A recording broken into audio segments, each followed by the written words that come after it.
am ready! GMA Weather, serbisyong totoo ng GMA News. Nawala na ang low pressure area na nagpaulan sa ilang bahagi ng ating bansa nitong weekend. Pero ayon po sa Pag-asa, magpapatuloy ang mahinang pag-ulan sa Luzon, bunsod ng northeast monsoon o hanging amihan. Base sa datos ng The Weather Company, asahang lalakas muli ang amihan sa linggong ito.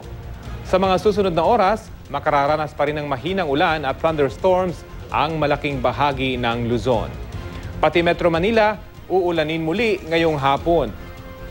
Maaliwalas na panahon naman ang mararanasan sa halos buong Visayas, maliban sa eastern section nito na magkakaroon ng mahihinang ulan. May tsansa ng thunderstorm sa ilang bahagi ng Soc-Sargen Region, ARMM at Zamboanga Peninsula bandang hapon. Magandang panahon naman ang aasahan sa natitirang bahagi ng Mindanao.